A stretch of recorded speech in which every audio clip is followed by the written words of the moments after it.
Along the Thames, floating in the water, is a warship. This warship is one of the most well-preserved warships in Britain. The ship represents the nation through all of its trials and conflicts, all of its victories, all of its service. This is a light cruiser. The light cruiser, which is the last of its line. This is HMS Belfast, the cruiser of legend. Launched on St. Patrick's Day on the 17th of March 1938, Belfast and her sister ship HMS Edinburgh were derived from the town class of light cruisers. To be more specific, the Edinburgh subclass. Belfast was commissioned into the Royal Navy on the 5th of August 1939, only a few weeks before the war started, when the Belfast was called up by the Royal Navy to serve in its fleet. The ship is capable of travelling at a maximum speed of 31 knots, with a cruising range of 12,200 nautical miles. The thickness of the armour is 4.5 inches on her main belt and 4 inches on her turrets.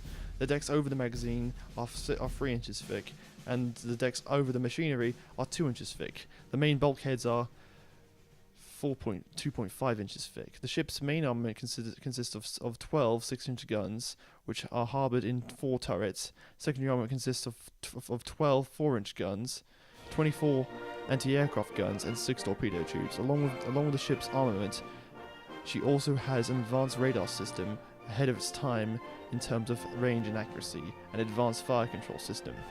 Life on the Belfast was a rewarding but hard job, with different positions offering different levels of risk and hardship.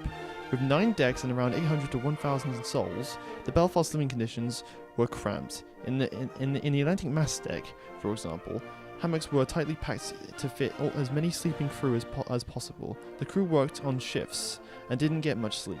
Life on the Belfast was also hot and loud on the underneath decks, especially near the boiler and engine rooms. There was very little time for relaxation, even during non-combat time, as all the crew had to be vigilant at all times. After the Belfast modernisation, after hitting a mine, and after becoming a flagship, her main aim was to escort and protect Allied convoys from German sinkings in the Atlantic and other waters.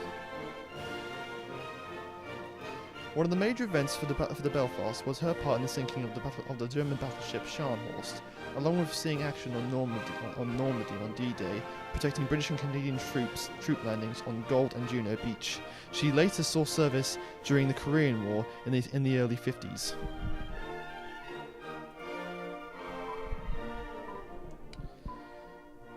Her importance in wartime was as protective Allied convoys, her position as a flagship and headquarters, vast service of 3 decades in the Royal Navy. Today, the Belfast serves as an important reminder of the men who served in the Royal Navy during the Second World War and beyond. Protecting Allied waters, HMS Belfast gives us a glimpse into a different part in history for sailors and the struggles they had to overcome fiercely.